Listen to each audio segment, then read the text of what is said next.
everyone. I'm Wendell Jones. I'm the ambassador to the United States of America.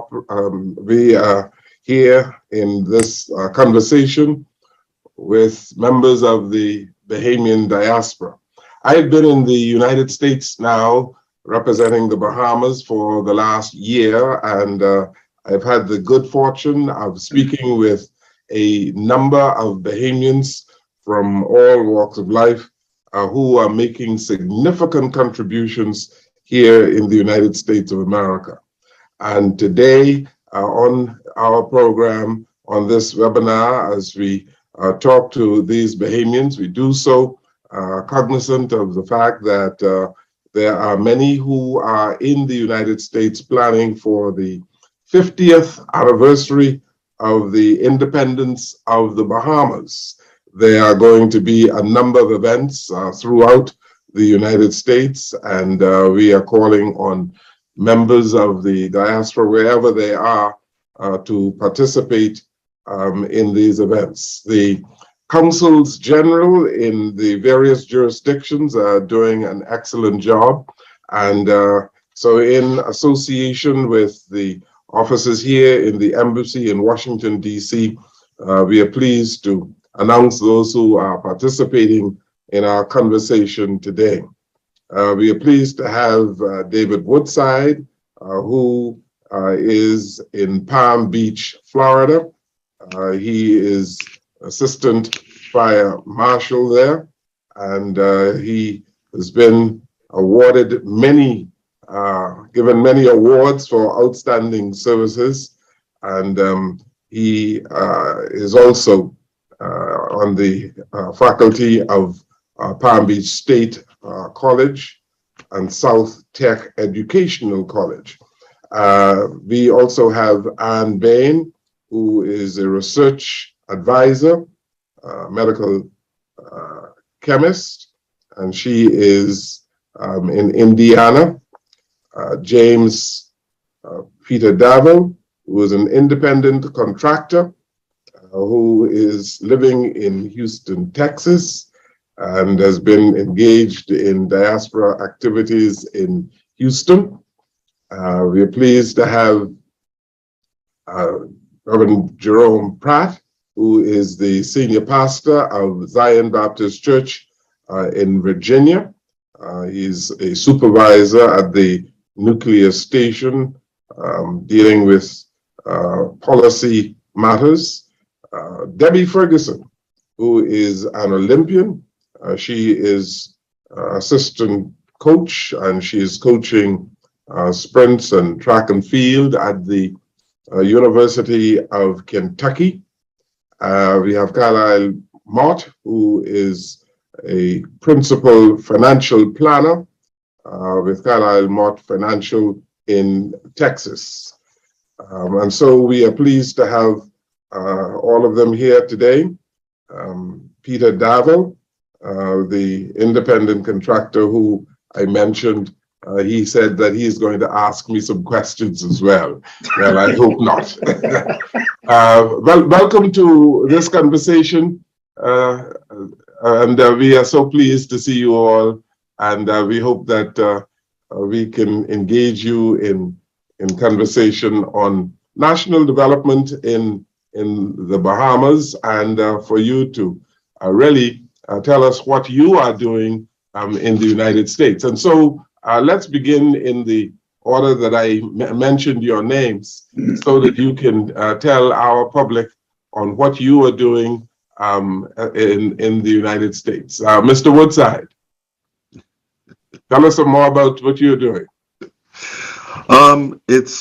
I have an interesting profession because I am living my boyhood dream. As a young high schooler going to St. Augustine's College, there was this new television program called Emergency that depicted LA County paramedics Roy Gage and Roy DeSoto, Johnny Gage, and I wanted to be one of those guys. So we migrated after graduating from St. Augustine's College. We always knew we needed an education. We always knew we needed college.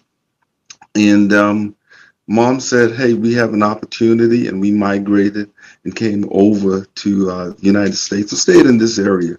And I finally got the opportunity in 1984 to become that guy and started on the fire service then, and followed that dream. I became that paramedic that I saw on TV. But we didn't stop there.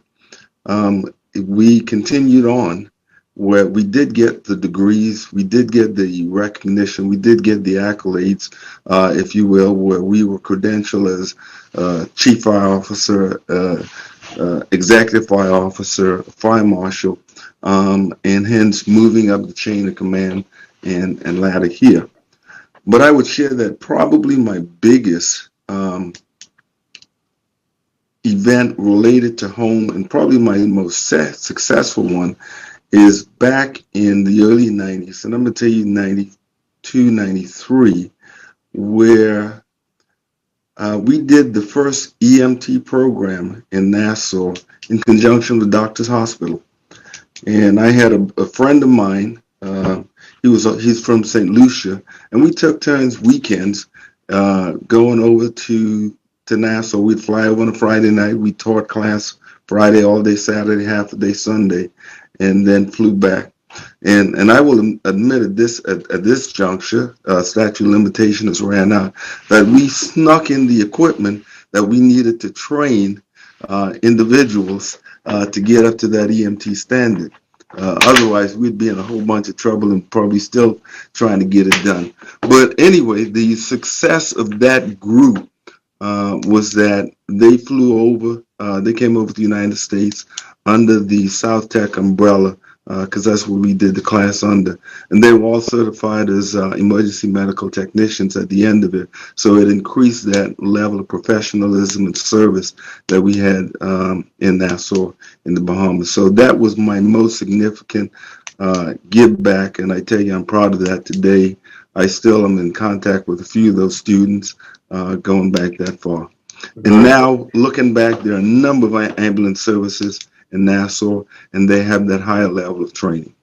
Very good. I'm glad to hear that you've given back that way to your country, the Bahamas. And I say that without reservation. And Bain, Dr. Bain, you have done extremely well in Indiana. Tell us some more about yourself. Thank you. Definitely very new to Indiana. So I moved here last summer, so summer 2022.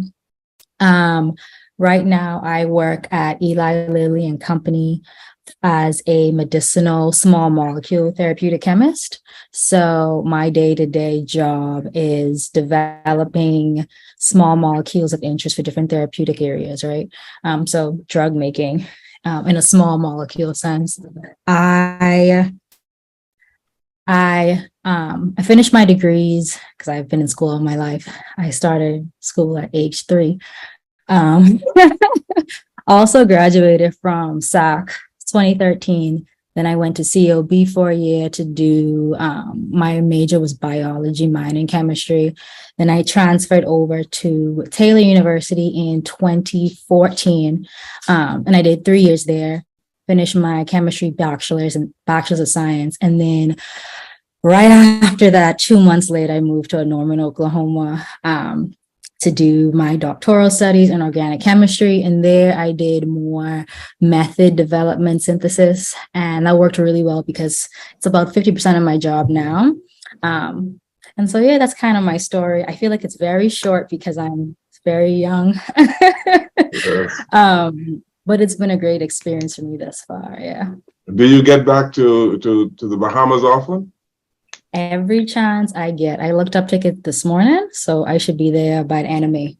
Very good. That's my okay. James Peter Darwin. Yes, sir. You're an independent contractor. Tell us about what you do. Oh, well, let me start from where I begin from where I started. I started at CIBC Bank in Freeport. Then I moved to Atlanta back in 1975.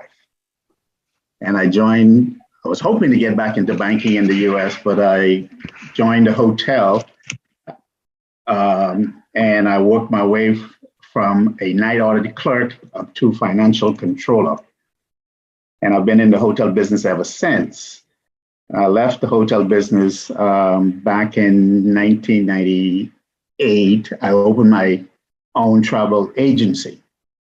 And then I closed that down and moved to Thailand for 3 years. And then we came back.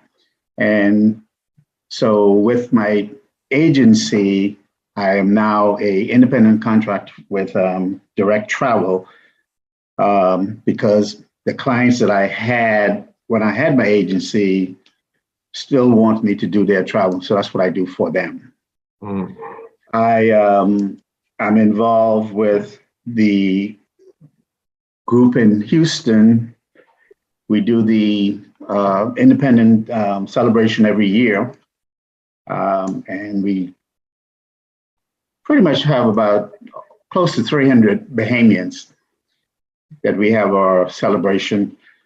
This year, I'm not sure how many are going to be participating because I'm hearing that everybody's going home for independence. So I don't know what we're going to do. So I'm waiting to hear from Lyndon Rose on what the plans are for this year's celebration. And that's pretty much it for now. Well, while a whole lot of people are going home, if you're not going to the Bahamas for independence, you're going to hold the fort and you're going to make sure everything goes well here, right? That is correct. Very good. Very Well, good. not everybody can afford to go home, and we also have a number of students here that I interact with, and we're trying to, we try to help them wherever their needs are, and we're also trying to school a lot of them on, what to do or how to operate in the U.S. A lot of them would like to go back home, but they're not sure, once they graduate, what are they going to do? Okay. Are opportunities there for them? And so it's an ongoing conversation. Very good. Pastor Jerome Pratt, I told him before we began that I remember him as when we were young boys in St. John's on Meeting Street. His father, Reverend Dr. O.A. Pratt, was a mentor of mine. You are in the business of running a nuclear station. Tell us about yourself, Pastor Pratt. When you're not preaching, you are involved in running nuclear stations. How are you, sir? Good afternoon again, and it's good to see you and to talk with my fellow Bahamians. I am the supervisor of nuclear procedures, records, policy here at Surrey Nuclear Power Station. We generate about 1,676 megawatts of power, which is able to power about 500,000 homes, or about 17% of Virginia right now.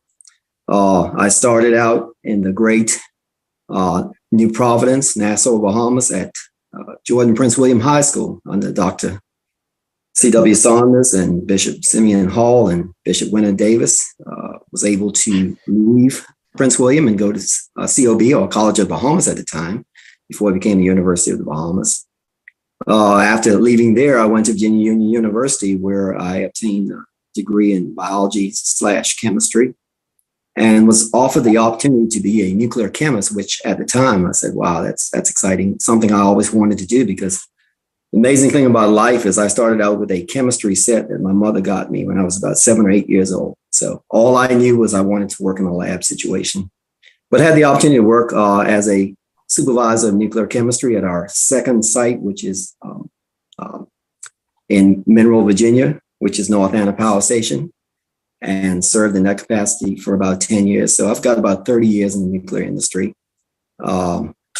It seemed like it was just yesterday when it started, but it's amazing how someone from an island 21/7 is now commanding policies and procedures at a nuclear power station in Virginia.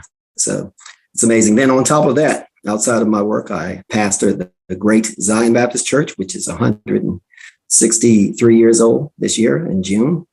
Had the opportunity to go there and back in 2003, and it's been a great journey. And this Sunday, I will be celebrating my 20th anniversary as pastor of that church. So God has been good, and it's good to be able to have those things that have been instilled in us as young men and young women growing up in the Bahamas, and apply those to our lives. And credit goes out to the Boys Brigade too, for those of you that are part of that process, because that instilled great values in me, as well as my church family at St. John's Baptist Church on Meeting Street. Yes. Well, it's good to see you. And between dealing with a nuclear plant and the church, you are very busy indeed, aren't you? Yes, sir. Yes, sir. And then trying to run a business too on top of all that, paradigm for excellence. So it's amazing how we do these things, but only by the grace of God. Yes. And discipline and commitment. Good. Debbie Ferguson McKenzie, your name is a household name in the Bahamas, and it's good to see you. And you are a coach operating at the University of Kentucky. I know you have a wonderful story to tell us about your upward mobility. Good afternoon, everyone, and hello to everybody back at home in the Bahamas and in the U.S. I'll just briefly, since everybody kind of mentioned where they started, I have to do that because you only know your past in order to know your future. So I started at Oaksfield Primary, then went to CC Sweeting, and then got a scholarship to attend St. Andrews. Wanted to attend college, didn't know how. And then I realized I could use my talent, ability to get a scholarship. And so got a scholarship and attended University of Georgia. I'm so proud of Dr. Bain and also Pastor Pratt, because I got a degree in biology, so my Bachelor of Science. But when I graduated, I realized, okay, not sure if I could afford to go to med school or vet school. And so I fell in love with coaching and decided, well, I'm going to go pro for a few years and compete. Competed for a while. Okay. Fast forward from that, and volunteered at Miami for like 8 years, volunteered with a professional group for another 8 years, and got my first opportunity to be able to become a coach at the University of Southern Miss in Hattiesburg, Mississippi. At the time, a lot of people said, why are you going to Mississippi? And I said, why not? I like to go where I'm needed. And so that's where I started.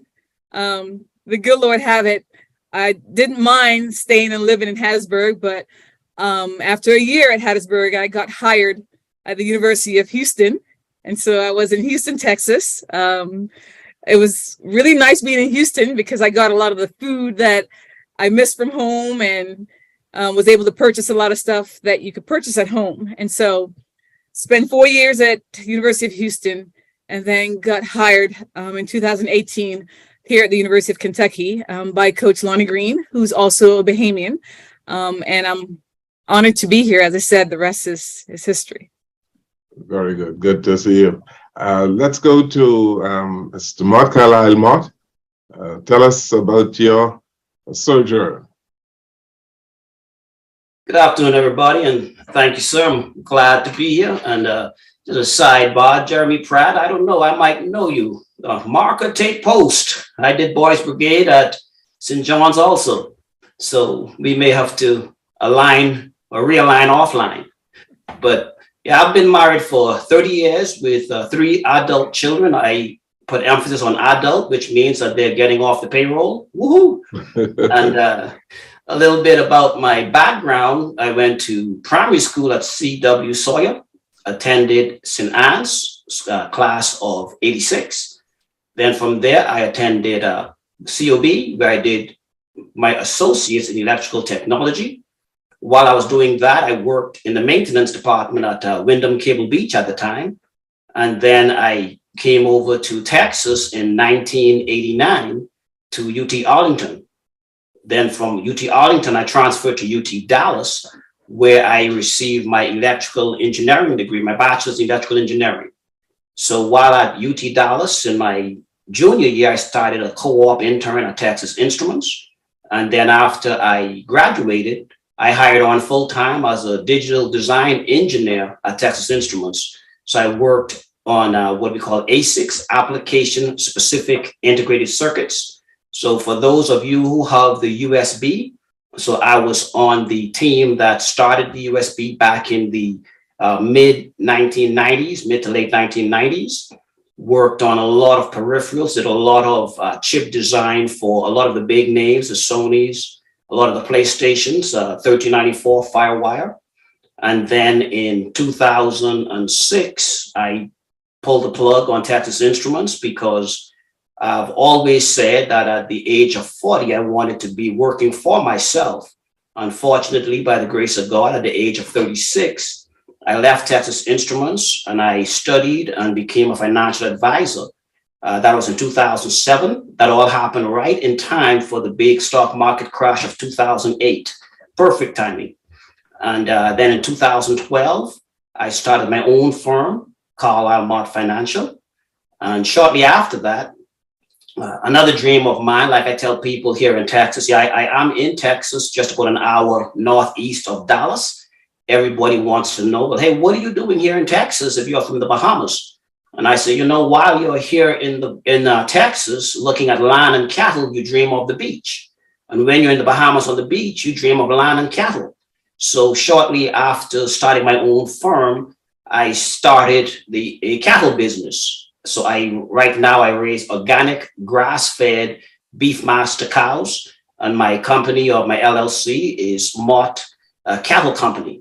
Right along with that, community service has always been in the center of everything I do. And in 2019, my wife and I, with a handful of Bahamians here in the Dallas area, we started a nonprofit organization called Igniting Our Nation Bahamas. We are registered in the state of Texas, and we have all of our licenses and registrations with the IRS. After in 2019, we were right in time for Hurricane Dorian, and we were able to send approximately $500,000 worth of medical supplies to the Rand Memorial in Grand Bahama. We were able to send a 53-foot container consisting of those medical supplies, as well as water, baby products, feminine products, a host of items into Grand Bahama. So at the same time, over the past few years, we've helped some of the local farms in Nassau. There's one farm in the Pinewood Community Farm. We were able to provide them with a certain amount of loads of topsoil just to get them a little above sea level. They were saying that every time it rains, the farm was flooded. So now we were able to help them with that. We had another farm that raises chickens. We were able to provide them with an incubator that can hatch out, 172 eggs at one time. At the same time, every year we give out 5 scholarships to students attending college throughout the world. There's no restrictions as to which college. We just ask that you are going to a higher level education. And this year, in recognition of the 50th anniversary, we will be giving out 4 $2,000 scholarships, and we will give one $5,000 scholarship in recognition of the 50th anniversary. As Igniting Our Nation Bahamas expands and attract more donors, we plan to increase both the size and amount of our scholarships. Our board is 100% volunteers, so we have very little overhead, and just about every dollar donated to the nonprofit organization is forwarded on to its allocated bucket. So that's me in a nutshell. I going 90-0 most days, and it's a lot of fun as a financial advisor. I take care of my clients from their retirement planning, college students planning, if they're planning to purchase a house, planning to purchase a vehicle, whatever their needs are. I work heavily with stocks, bonds, mutual funds, unit investment trust, all different types of investment vehicles. So that's pretty much me in a nutshell. Well, that's quite a nutshell, Mr. Mott. It's good to hear that you're doing well and making the contributions that you're making in our national development in the Bahamas and giving back, really. I think most Bahamians would tell you how grateful they are, especially what you did in the aftermath of Hurricane Dorian. But let's continue this conversation by getting your perspectives on how the Bahamas is perceived where you are, where you live. Since I've been here, I've heard nothing but good comments among fellow ambassadors from around the world of their perception and perspectives of the Bahamas. But Anne Bain, you have been away for a little while, and among people that you are in contact with, what do people say about your country, the Bahamas? Great question. I definitely think most Americans think very, very positively of the Bahamas. I think because of like Carnival Cruise Lines and Virgin Cruise Lines, most people say, "Oh, the Bahamas! I've been there before. I've been there, Nassau, or the Bimini Islands." So it's definitely not unheard of, right? Many people know where I'm from. They can tell me about the straw market and how the water was so beautiful. And it's definitely looked at as a vacation destination. Nothing but positive comments, honestly. I don't think the Bahamas is known as anything other than a tourist spot, which is something that I think, shows like this can highlight, Bahamians in different capacities, not just tourism and hospitality. But I think overall, it's a very positive experience when you say I'm from the Bahamas and someone's excited to say, "Oh, I know exactly what you're talking about." So, yes. And Mr. Davil, I believe that in your capacity as a travel specialist, you've been driving business to the Bahamas, eh? Yes, and I get all different questions and complaints. Overall, it's positive. Some of the complaints I get, how expensive it is. Also, they're concerned. I just had a call actually not too long ago. My dentist asked, he goes pretty much every year, but his concern now is, and I guess on the internet you hear about the crime. And so I have to show him that, everything is fine. Mm-hmm. But you get the questions, is it safe? I had one the other day, wanted to know, can they walk from Paradise Island to downtown? And I said, yes, you can. It'll take you about 30, maybe 35 minutes, or you can take the ferry boat. So for me, I have to give them ease that everything is okay. I was home in December, and my concern is how, and maybe a lot of tourists will not see this, but I was just amazed at how congested it is to drive in Nassau. It just seems like, I don't know. But if we're gonna promote the Bahamas as a tourist spot, and it seems like that's like 70%, I think, of our business, we should do more to make it safer, but also cleaner.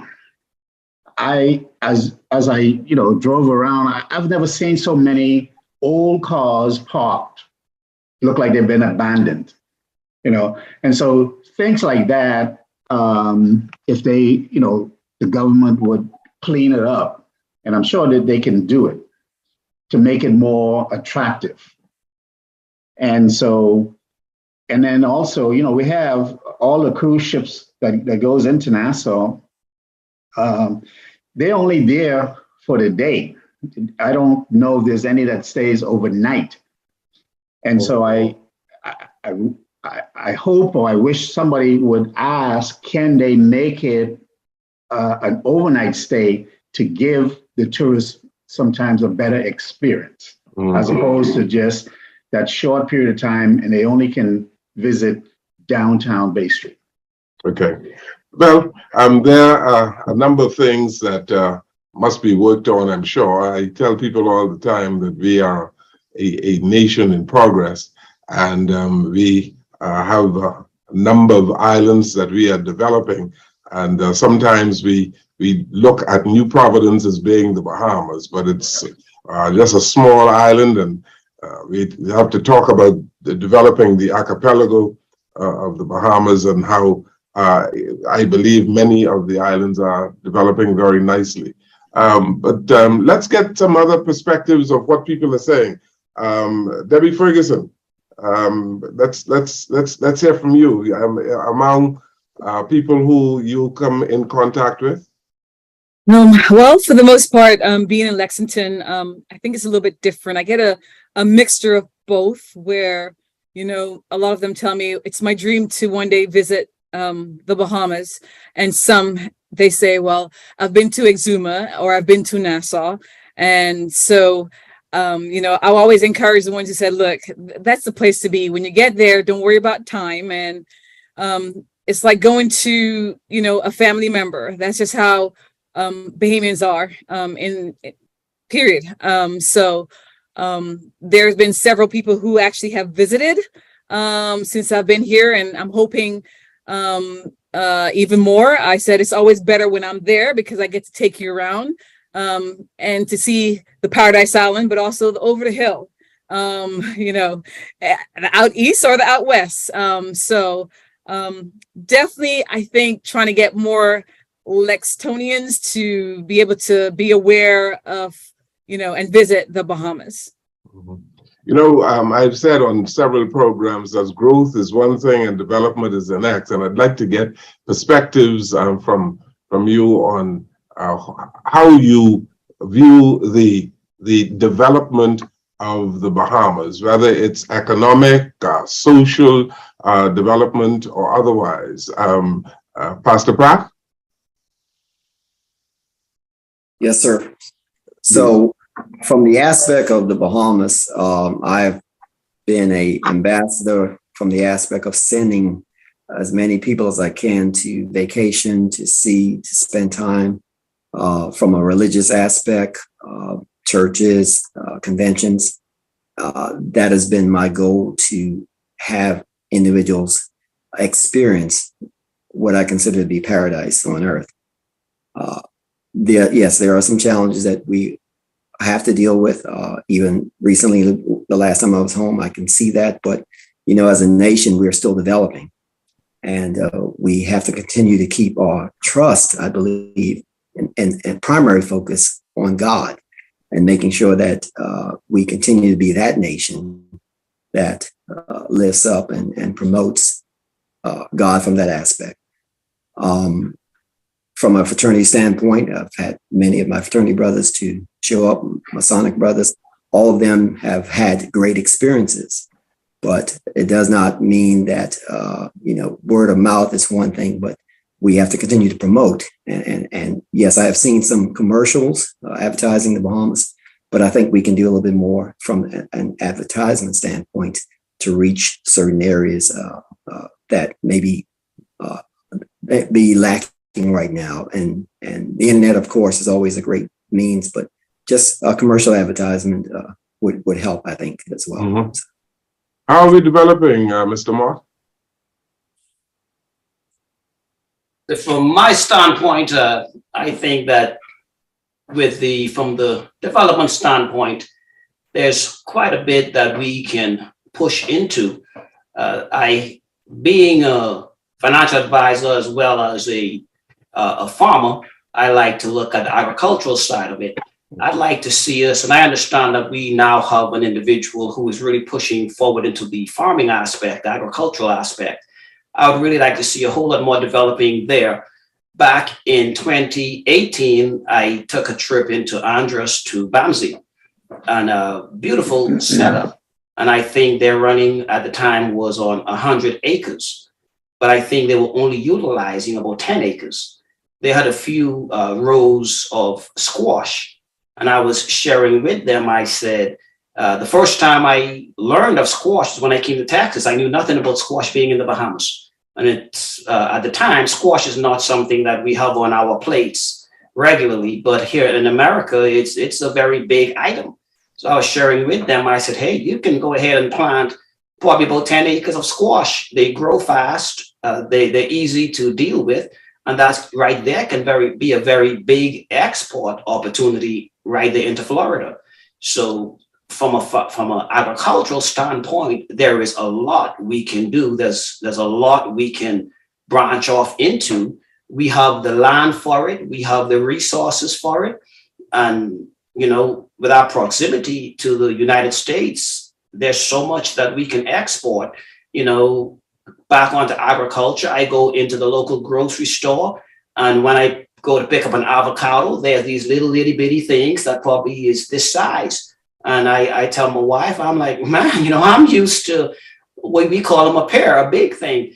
And they grow readily. I remember as a kid, we had a tree right in the backyard. They grow readily in the Bahamas year round. So there's so much we can do and export to the United States. Back to your previous question, piggybacking some of the other panelists, a lot of my friends, they go down and they love the Bahamas, but the big complaint is the cost.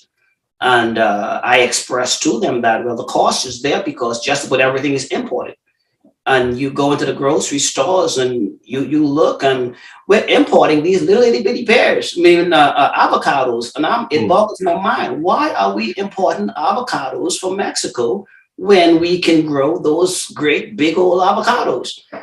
So from an agricultural standpoint, there's so much we can do. There's so much potential that we have in the country. We have so many. I've talked to different farmers and different people in agriculture who they're ready to do, they want to do, and there's so much potential we have that we are not harnessing and we're not pushing into. So that continues to boggle my mind a bit. It always has. It continues to today as to why we are importing bananas. Why are we importing bananas? Why are we importing so much of the things that we're importing? And we have so much land that is just sitting there that no one is utilizing. Mr. Mott, we live in Hurricane Alley. And, many of the farmers will tell you that they've been discouraged by the destruction of so many farms over the last 10 years or so due to these vicious hurricanes that have been passing through the Bahamas. That is one of the reasons why there's been a decline in agricultural output in the Bahamas. But the potential is there to do all of the things that you are suggesting, no doubt. And we have to continue encouraging farmers to persevere and to, despite the climatic conditions, climate change, to be involved in agricultural pursuits. But Mr. Woodside, how are we growing and developing in the Bahamas from your perspective? I was having a very recent conversation about Andros in particular, and going back to the tourism industry in relation to that, because I had a few questions asked of me. That's the biggest island. And yes, we have the marshes and we have Ortec on one side, but we don't have the development comparatively, if you will, in that island. By the way, my family's from Andros, so let me throw that out there real quickly. But the question came up because someone was trying to buy property in this side because they wanted to go and spend more time in the Bahamas. So they're an American, where they wanted the rest and relaxation, but didn't want the hustle and bustle of Nassau. And they've been to Nassau, they've been to Freeport, if you will, but just wanted a more laid back life. And we discussed Andros and we discussed Abaco. So I think one of the things that we've made a lot of progress, and we still have more to go. But if we can develop more rest and relaxation, slower pace opportunities on our family islands, I think we have a great opportunity in front of us for the future. And those were recent conversations about both islands and what individuals are looking for as far as the development of the country. Going back to the first question, if you will, the perspective is high, the perspective is positive, the perspective is good. From this area, and we're close to the Bahamas, but here locally, we have enough Bahamians where at different events, and I'm going to tell you, non-Bahamian events, there's junketing. And individuals enjoy the junketing. Individuals enjoy the crack conch, if you will, and like the Bahamian getting together and what they bring to those local events from a cultural perspective. So the look of the and pride of the Bahamas is there. The perspective of individuals seeing it is there, and individuals enjoy it tremendously. The whole Bahamian culture, and we just got to continue to work to develop small segments at a time, so that we can add to it where we can expand, not just in Nassau, but I think develop more of the outer islands for long term. Well said. As we talk about the 50th anniversary of the Bahamas, we can say over the last 50 years that we have educated a whole lot of people who are making significant contributions around the world. They have many Bahamians have become global citizens, and I just want you to ponder what some Bahamians ask all the time, and they ask the question: well, why is Debbie Ferguson choose to stay in the United States, or why is Pastor Pratt pastoring in Virginia? Why is Mr. Mott in Texas? And the list goes on and on. Why is Mr. Davil operating his business out of Texas? And perhaps you can give the answer to Bahamians who want to know why this country, the United States, held you so long. Let's begin with Debbie Ferguson. Okay, so as far as for myself, I retired in 2013, and ultimately, honestly, I wanted to stay home. My mom is there, my husband is there, and so I went home and was trying to figure out how can I contribute now that I've retired. What can I do? And honestly, my asking wasn't that huge. I didn't care. I just wanted to be home, and unfortunately, I couldn't find a job. And so it just went where 2 weeks after I literally was looking, the coach at Southern Miss literally texted me and said, we're looking for a coach. And so I was like, wow, this just has to be God. And I was like, that was it. I decided, well, if I can't get a job at home, I will go ahead and go to Mississippi and start my coaching career. And that's how it all started. Nothing against being at home. It's always, a place of peace for me and returning to all that. But that's what started my journey here in the U.S. Okay, Pastor Pratt. I believe God has a purpose and a plan for each and every one of us, and our destiny is already lined out. But as Ms. Ferguson stated, you never forget your roots, and you always provide a means of support. I'm in daily contact with some of my brothers of Alpha Phi Alpha Fraternity Incorporated in the Bahamas, Brother Ricardo DeVoe and others, and providing means of ways of support on how we can help develop and maintain the Bahamas. So while I may not physically be there, I am attached, and I am constantly praying for my family members that are back home. You never forget where you come from. And that has always been my strong point, that, you know, I came from a place of a strong religious upbringing, which is still there. And I came from a place where family was a priority, which is still there. And as Ms. Ferguson has alluded to, we end up having kids, and we get developed, and we end up in industry, and we continue our lives, and but we never forget where we come from. Mm-hmm. Dr. Bain?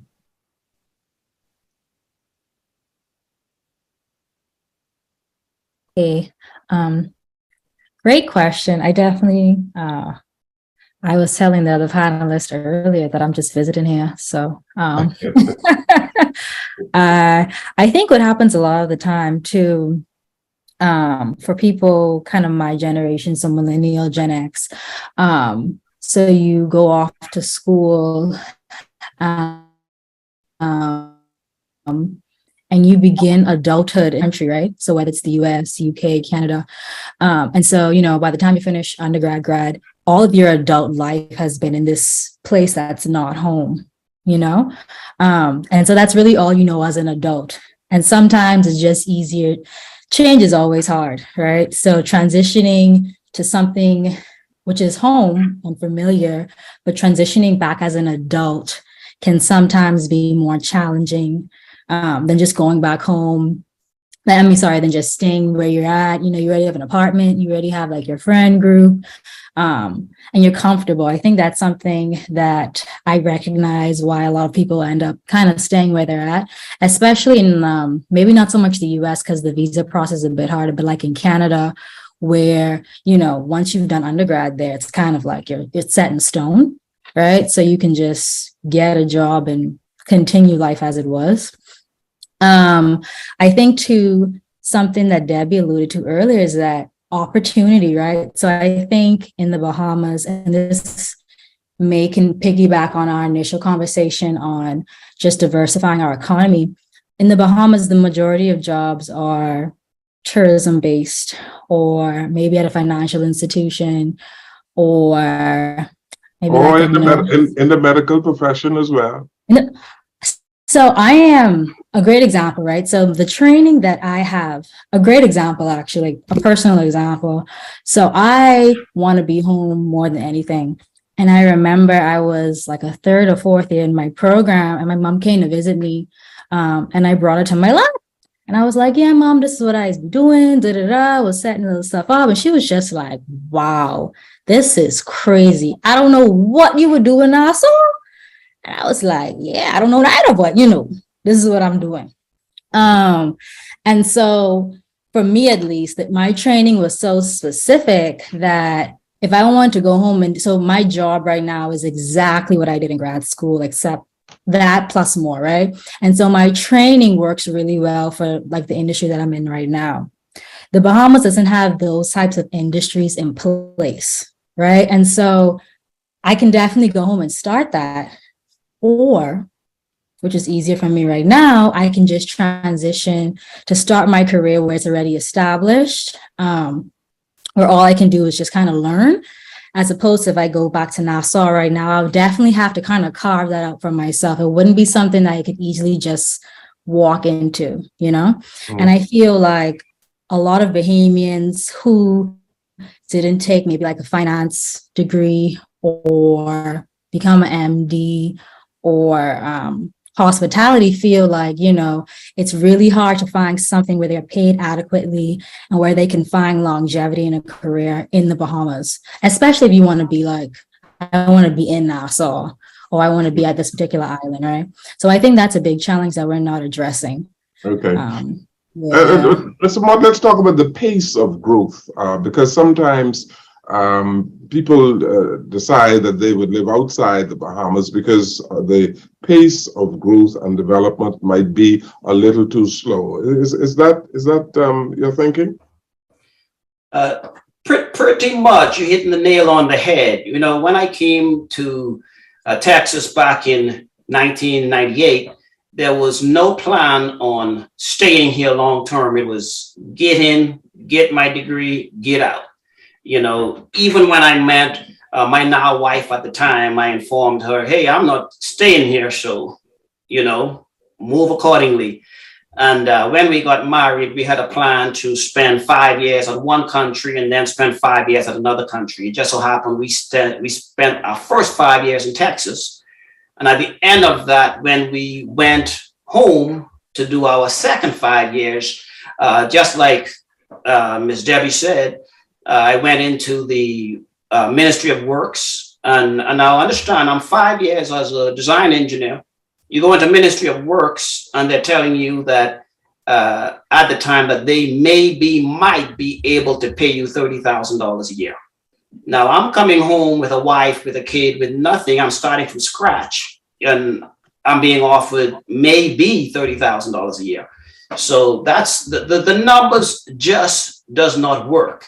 And to piggyback with Mr. Pratt, home is our first love. Even though we are here, there's so much we still do to work with back home. Right now, we have started, we're in the process of building a home in Cat Island. We've spent 1 week in Cat Island where we did Vacation Bible School in Bennett's Harbor. We had, each day we had about 50 kids from the settlement who came, where we went and we picked up kids from Orange Creek all the way down to Thurston Hill. And we spent a week with those kids. We had a blast, and we culminated the week where we took them all down into the south, and we took them to Como Hill, and we took them all the way to Devil's Point. We took them all over the island because we know my mom was from Cat Island. And it saddened me when I spoke with her that when I went to Cat Island as an adult, I think in 2016, and I took her to Devil's Point, that was her very first time being at Devil's Point, being that far in the south. So I said, well, kids in the north don't get to the south, and kids in the south don't get to the north. So we took the kids all over the island. So we do a lot in the Bahamas. We give back a lot, and with the nonprofit organization we started, Igniting Our Nation Bahamas, we do a lot. But the big hurdle for myself and a lot of Bahamians graduating college and excited to return home is just the pay scale, the opportunities. Again, with Dr. Bain saying you're so specific in what you're doing. You have to remember at the time, my plan and what I was working on was application specific integrated circuits. There's no way in the Bahamas I can design a chip, sure. So it made it to where as much as I wanted to be home with all my heart, there was no, financially, it was impossible. Mm-hmm. Well, I get that. And there are many professions that in many professions, people say that the opportunities are just not available for them in the Bahamas, because if you are a nuclear physicist, there's no space for you in the Bahamas. Isn't that right, Dr. Pratt? So you would have to be in a country where there's a nuclear plant, or where you are able to practice your craft. Yes? So what I would like to propose is one day they may evaluate. We have small modular reactors that are being developed now that are not on the scale of a nuclear power plant that I work at, but can still produce enough electricity to power thousands of homes. And it's a safer model. It's something that is portable. So the Bahamian government may want to take a look at small modular reactors instead of just oil and gas. Okay. Let's talk a little bit about our social development. We can run out of time here because I'd like to engage you on a variety of issues. Mr. Dava, I begin this segment with you as we talk about our social development, how we are developing from your perspective as a people. A nation is made up of people, and we're talking about the character of a people. Let's talk a little bit about our social development and how we are developing as a people. Well, my concern is we have about 80,000 kids, from 0 to 14 right now, that I'm concerned about what's their future. I think what's happening right now is a lot of, due to the internet, a lot of information is out there that the kids are following. And I think from back home and based on the way I was brought up, they've lost the respect for elders. And I think that's why we're in the situation that we're in now back home with some of the issues that are going on. But I'm concerned about what the government is doing to help the kids. You have students who are looking for jobs. The unemployment rate is high, 12%. The pay scale is low. I think the pay scale, I guess they call it the work pay should be $500. I think right now it's like $250 or $260 a week. And you mean minimum wage you're talking about? Yes, but also I think they look at it as how much they paid a week. Okay. And I think right now it's like maybe $260 a week is the average or the norm, and I think it should be raised. And so we have a lot of things that are going on that when I go home or when I talk to my family, I'm concerned about their development as far as how they're doing things. They're surviving. I hear of the petty crime. People are having to steal food, and it shouldn't have to be, But what do we do? Who is at fault, or how do they get help? Here, I try to help the students that are here in school that need assistance. I'll try to help them, but I also say, how can we help back home? I don't know what the answer is. Who do we go to? How do we propose?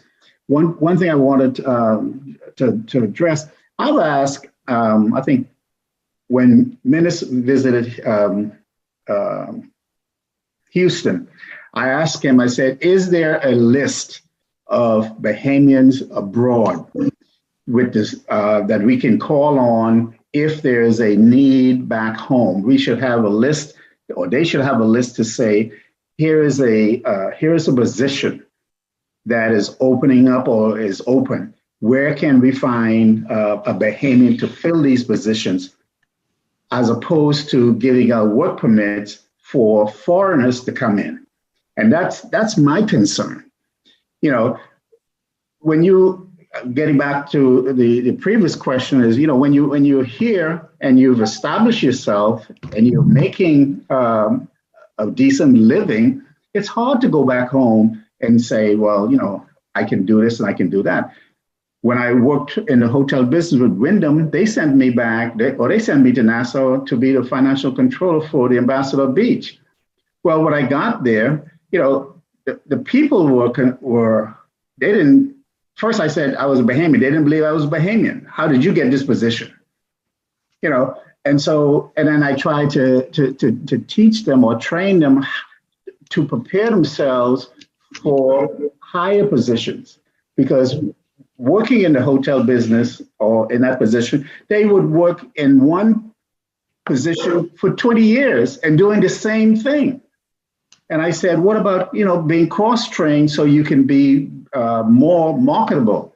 They didn't know that they can do that, but the person that was in charge, who was a foreigner, they weren't looking out for their benefit. Yeah. And but all of this has to do, Mr. David, I think, with the pace of development in our country. And I believe quite often, sometimes we we tend to have a comparison between cities or states in the United States with the Bahamas, and sometimes the comparison is not very fair, because, as I mentioned, we are a country, we are a work in progress, a nation in progress, and there are a number of shortcomings. There are a number of opportunities that are available in the United States that are simply just not available in the Bahamas. And so we are at this juncture of our development, educating people really for the world, and not just for the Bahamas. You are a person who is being educated to participate wherever you are in the world, because based on the size of our population, the rate of growth in our country, the opportunities will simply not be there for the number of trained Bahamians who are getting higher education, not only in the United States and Canada, but around the world. But when I talk about our social development, you mentioned crime a couple of times, Mr. Darwin. There's crime in every city in the United States. And sometimes I believe the level of crime in the Bahamas is exaggerated, simply because we look at the Bahamas as being New Providence. We are Nassau-centric in so many ways. There are so many islands of the Bahamas where there is absolutely no crime at all. No crime to talk about. So that, in terms of our social development, are we developing the rate of social development or the quality of life? Those are the kind of issues I want you to address. In terms of quality of life, not necessarily standard of living, because the standard of living in Houston, Texas, will obviously be a little higher than it is in many places in the Bahamas. But quality of life, let's hear you all on that particular issue. Well, the quality of life, let me address my concern there.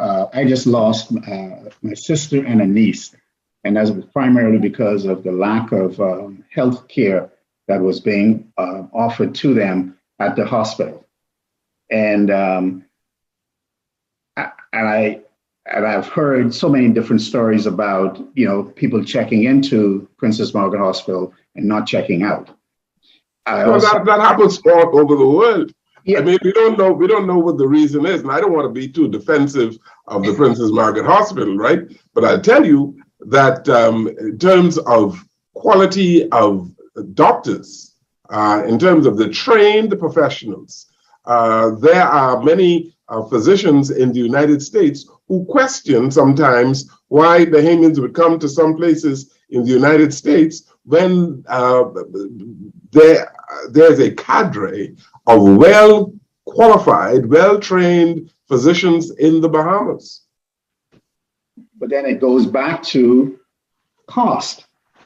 You can go to Princess Margaret Hospital for treatment, and if you're lucky, I mean, you'll be there for 2-3 days before you get someone to see you. But then if you go to the doctor's hospital, you've got to have at least $5,000 to start to get that treatment. Yes. Yes. So, I mean, it's... No, but you see, we ought to realize that in the Bahamas, the quality of care will not be what I can get at your top hospital in Texas or in Virginia or Florida. So there are limitations. Yes, we agree to that, right? Mm-hmm. Yes, Debbie? Yeah, absolutely. Yes, sir. Yes, sir. Of course. I just want to say, as far as agreeing with everybody on the panel, and everybody's experience is going to be different. But I remember as a little girl, growing up where certain things wasn't available, and now going back and as an adult looking back at things, and okay, still not as we would like it to be best, but it has some improvement. And healthcare, even with the new facility that's being built at the Princess Margaret Hospital, like that's really nice to see. That's a progress. Yes, there's a difference between going to, Doctor's Hospital and Princess, but we're hoping, as far as we're focusing on progress, and whether it's small progress, it's still progress. And I think I remember somebody saying about the abandoned vehicles, and I actually remember at one point they cleaned it up. But maybe now again, you still have people who come back and they'll leave the abandoned cars. Just like the same, I'm a big advocate for animals. At one point, the Human Society was doing great with neutering and spaying animals, and now there's a whole plethora of animals on the island, especially in Nassau, like running the streets, who need care. And so I've seen progress, and with everything else, like it falls and it inclines. And I've seen social development in the sports section where, the Popeye Bowl with football, and then basketball tournaments there, and being able to see Coach Yolet with their teams going to Nassau. And just recently, Kentucky wasn't able to attend. However, in Freeport, Grand Bahama, you had several colleges actually attend, spring break there to, attend spring break, and they put on a meet. So trying to help the economy there. So there's some stuff being done. Ain't never perfect, but I tend to give thanks for the small things that's going on and progressing. What do you say, Mr. Woodside, because of proximity to the United States of America, that the expectation of the Bahamians might be a little too high? It is easy to have that high expectation because I'm going to say television, social media. But the one defining thing I can say for all of us, and probably every successful Bahamian that is in any country outside of the Bahamas, is they have a deep-rooted, I want to say, culture to be successful, to succeed. They have a good understanding of their culture, and they have pride in the Bahamas. So that for me, if I think about that social development and trying to increase the individual's opportunity to be successful, is making sure that that pride is continuing to be instilled, that work ethic is continuing to be distilled in everyone. Celebrating this 50 years of I'm going to tell you, independence, if you will. I can think where I was July 10th at Clifford Park in the Boy Scouts. I got to shake the hands of Prince Charles, or King Charles now, and how much pride I had as an individual in our country moving forward to this next phase of who we are. And I think we need to continue that development. Debbie, I saw those banners for the teams going to Freeport last week because I was in Nassau, and it filled me with pride. Okay, yes, we have those 6 teams coming, and we need to make sure our youth continue to see that, to understand that, and that they can achieve and be successful. And we'll have the necessary social development if we keep that focus on them. And I wish I could say, yeah, get rid of trying to be like an American, trying to be like a Canadian, but trying to be like a Bahamian. Because even when I went home, and everyone's different, they'd be absolutely right. I want to count salad, count fritters, crack count, peas and rice, macaroni and cheese, and I want to go to fish fry every day to hang out with my people. I didn't get to the Junkanoo, but it was timing. But that's what will keep us solid. That's what will keep us moving forward. If we keep that type of development and pride in our country and nation, where we want to be those people, that people every day.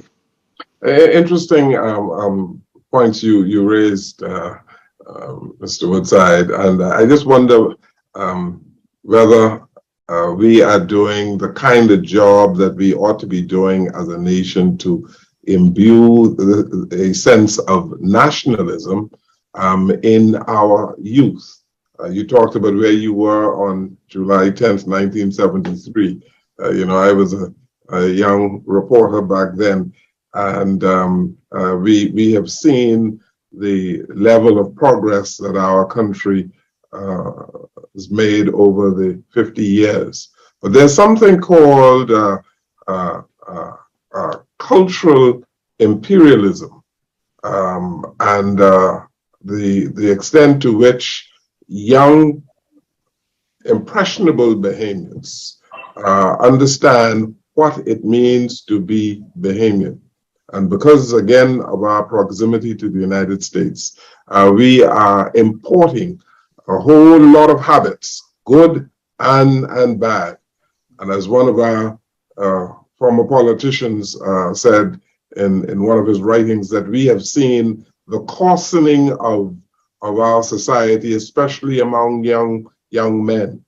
The question is, how do we do this? How do we imbue a sense of nationalism and keep the Bahamian identity with our people? Because all of you here, whether you're in Indiana or Virginia or Texas or Florida, you are still very much Bahamian. And I know that there's no place like home. Isn't that right? How do we keep this, Mr. Mott, this Bahamian identity strong among our youth? I'm sorry, I was still muted. As a few of the panelists have expressed, and I saw the change coming in as a teenager with the big rain-catching satellite dishes. You all remember those? And we had as a kid, I remember having the Christian Council. The Christian Council would screen what movies came at the theaters, and they would screen out a whole lot of the I guess, socially non-qualified movies and items. But with the introduction of the satellite dish, the cable TVs, that just pretty much pulled the fangs out of the Christian Council, pulled the teeth of the Christian Council, where nothing was the gate was busted wide open. So that right there is a challenge where individuals could now sit in the comfort of their own living rooms and be exposed to whatever madness is out there in the world. So right now it's going to be a pretty big challenge. And I would say from the sporting arena, getting the kids involved in sports. I have a friend of mine who is heavily involved in sports, and getting the government, NGOs, other entities who can provide the youth with the tools that they need. Because I know a buddy of mine who's involved with the kids. He's talked about kids coming to the tournaments without tennis shoes, coming to the tournaments without proper gear and clothing. So all of these things, once we can help provide those things, will bring the kids together. And I think that the synergy that they will get from that, and a big part of what I talk about all the time, is exposure. A lot of the kids, if they get the proper exposure to things, to opportunities for them to advance, whether it be sports, whether it be STEM, science, technology, engineering, and math, there's so much that we can do. And a part of that will feed into our culture, because now the kids would be focusing on positives as opposed to the bunch of garbage that they grab off of the TV screen and off of the satellite dishes. So I guess cable now, I'm starting to date myself talking about satellite dishes. But that's what I would say is getting the kids involved, as Mr. Pratt talked about Boys Brigade. I know that every week, we went to Boys Brigade. At Boys Brigade, we were taught, we were taught Bible, but we were also taught about the Bahamas and what, the national symbols, the flag, the fish, the flower. A lot of these things, a lot of the youth growing up now, they're just so caught up in Hollywood that that's what they're chasing. And once we can bring the kids, zone them in on the positives. As I stated before, my family and I, we went to Cat Island. We spent a week with the kids doing Vacation Bible School, having the time to sit down and talk to the kids. And the young teenage men, they were all excited about getting a Honda because all the big drug dealers, I guess, were getting Hondas, and just talking with them and stepping them through. So if more, and we lean heavily on government, but then not just government, we all have a part to play, because when we look at government is just a representation of the people. So when we start labeling the issues in government, we're just labeling the issues of the population. And if we can collectively say, to be a little cliche-ish, I believe the children are the future.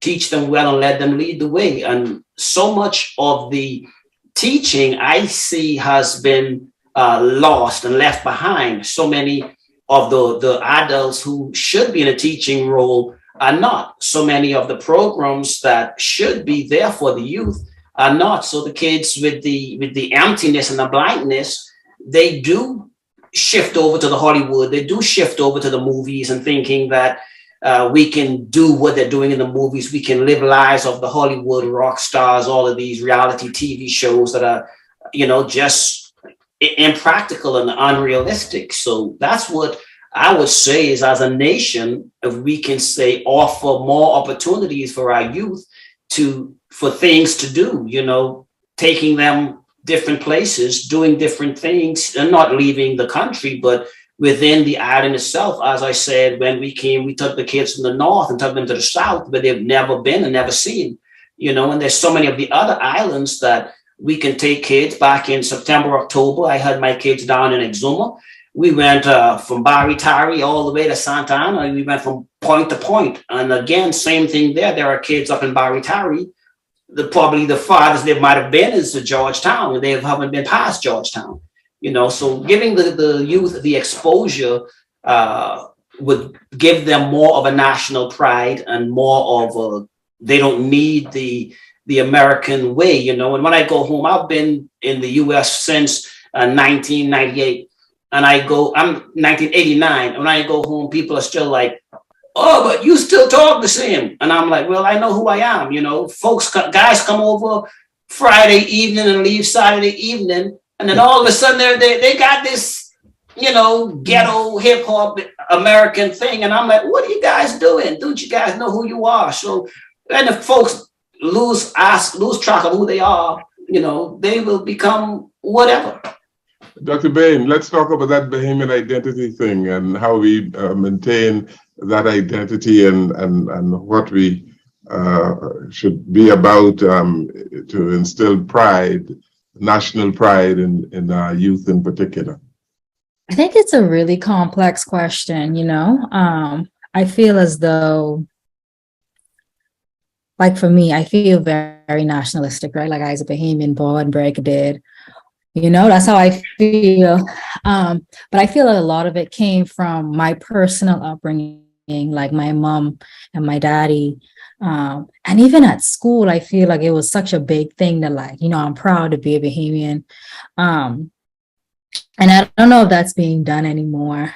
I don't know, as in I really don't know, not as in I doubt I doubt it's being done, but I really don't know. I feel as though, as the other panelists have mentioned, giving these children opportunities to kind of see Bahamians doing big things, see Bahamians doing things that they could aspire to. I think like programs like this could be so influential, but I think that's hard. Like, how do you bring nationalism to the youth? I think that's a great question. I think that's $1 million question, honestly. I wish I can give a better I wish I can give a better answer, but I think it's the upbringing. I think it's the environment, the people who they're around, the people they surround themselves with. Yeah. Debbie Because I Ferguson. feel like, Mhm. sorry. Debbie Yeah, because I Ferguson, feel like Debbie. you feel, go on, Dr. Bain. Go ahead, Dr. Bain, finish. Go ahead.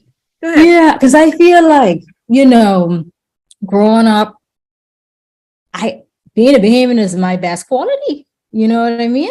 So to have that being and to see that it seems that it's being lost, it's sad, but I don't really know how to fix it, So, sorry.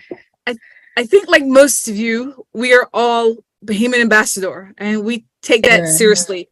And I think being in the college system, being a coach where, we've also given scholarships to Bahamian young people who are athletes. Yes.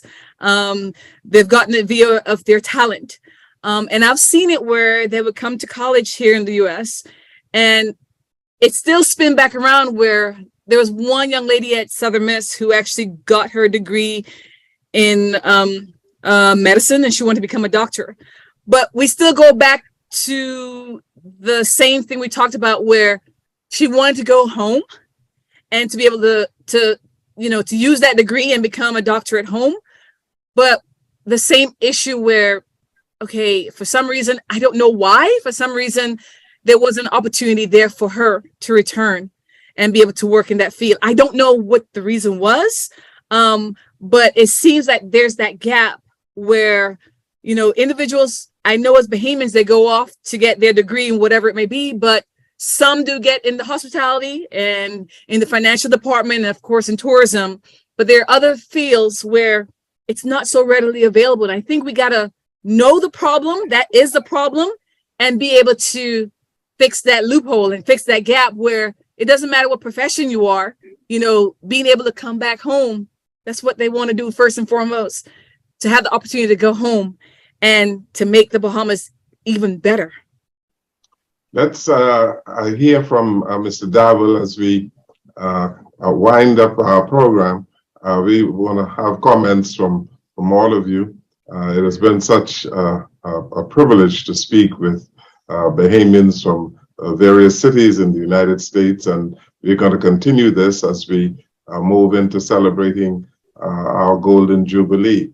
Mr. Darwell, let's talk about the kind of Bahamas that you envision, and I'm going to ask you all the same thing. Your aspirations for the Bahamas as we move forward. I would like to see the government have more faith in its people. I don't think we honor our people the way we should. I think we give opportunities to more foreigners than we do to Bahamians. Speaking of someone wanting to go home and they can't find a job, but if you go home and if you look to see who is holding a position in a company, they're foreigners. And my question is, why can't a Bahamian go home and get that job? They're giving work permits, and I'm only going to speak for what I know in the hospitality industry. When I was in Nassau working at the hotel, they brought in a food and beverage director who happened to be a foreigner, and I worked with people in the industry in Nassau who are experienced. They're training this foreigner, but he's the boss. And my question is, how do you fix that? Well, I ask, when you give a work permit to a foreigner, is something attached to that to say, okay, we will issue you the work permit, but however, within 1 year or 2 years, or whatever the case may be, you're responsible for training a Bahamian to take that position, so that other Bahamians can look and say, oh, I would like to be able to do that because there's a Bahamian holding that position. Why do we have so many people who are in mid-management that are foreigners and not Bahamians? Okay, all right, thank you. We go to Mr. Mark, your aspirations for the Bahamas. Just give me a minute. But my aspiration for the Bahamas, again, the big word is exposure. I believe that as a people, government and people, we're stuck in a colonialistic mindset to where the masses are governed by a few.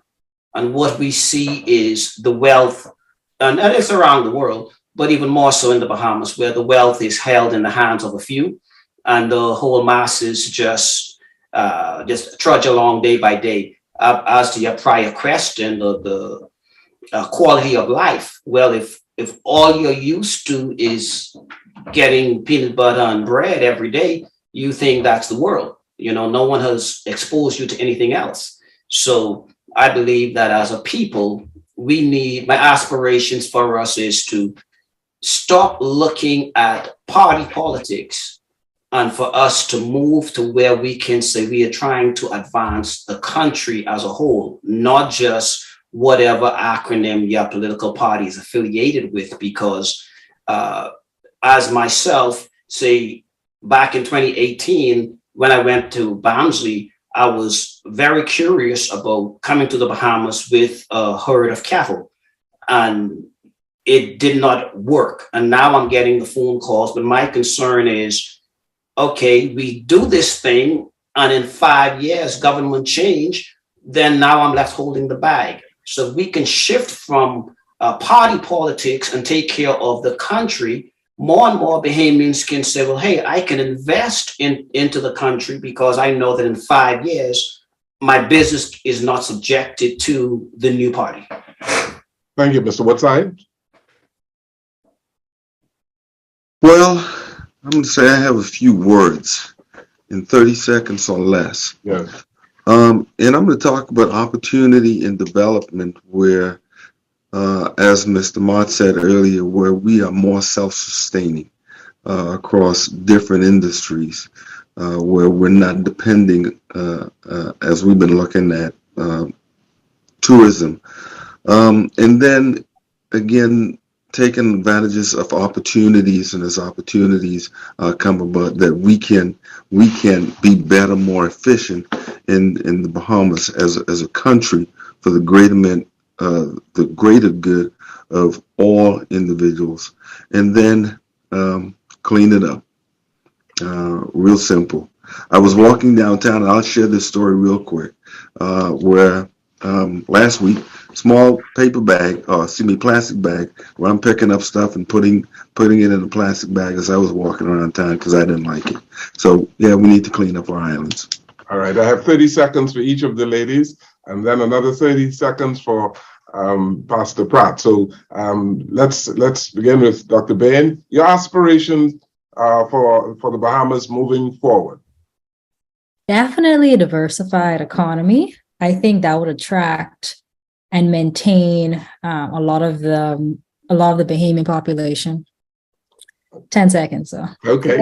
Lady Ferguson, Mackenzie. I agree with Dr. Bain as far as, bring some diversification, of course, not just tourism, and expand as far as Mr. Mott said, if we can with the agriculture, et cetera, but I think everything is going to go through education. I still have a relationship with my grade 6 teacher. She was one of the best, Miss Sherilyn Anderson. And I think, she was one of those where she taught. There's a professor now at Harvard University, and he came from Oxford Primary. He's actually an economics professor at Harvard. And we just got to get back. Everything is through education and trying to figure out, if I see him becoming a professor at Harvard, that means I can do that, but not just in the US, but also becoming a professor in the Bahamas. I just want to say I think it was last year in November at Breezers, And I sat and I saw a nurse and maybe some doctors, and I asked them where they were from. And they said they're actually from Cuba, and they were actually here working, in the Bahamas. And I think if our kids don't see those, there's some who are Bahamians who are doctors, but need more kids to see that, and see the different, job or career that they can actually do and dream and become. If they don't see it or they're not close to it, and I'm talking about the average Bahamian, then they won't be able to dream and go after it. So hopefully we could get to that point. And very good. Very good. Thank you. Dr. Pratt, we give you the last word. Yes, sir. I can't even take my text in 30 seconds, but, I started at Shell Bahamas Limited, working there as a junior accountant when I was at College of the Bahamas. And that was a great opportunity because I was exposed to something that I had not seen. So exposure is definitely the key. We have to be intentional in our actions too. I know we have a lot of discussions and we talk about things, but we need to take action, have action items and due dates and who is going to do what by when. So my motto is also always be intentional and make sure you make every action count. So the Bahamas will have to be greater with their innovation. Advancements, looking at data centers, looking at investments, looking at agriculture as we talked about, but definitely don't forget fisheries. That's a great thing that we sometimes forget about. So there are ways that we can, but exposure to the kids, give them the opportunity to see what can be done, see who's doing what, spend some time with those that are in power, and we can make a better Bahamas. Thank you. I thank you all very much. Better in the Bahamas, sir. Sorry. Thank you. Thank you for participating in this webinar today. It has been my pleasure to speak with you, and we are going to continue these webinars as we move into the 50th anniversary of our great country, the Commonwealth of the Bahamas. Thank you so very much.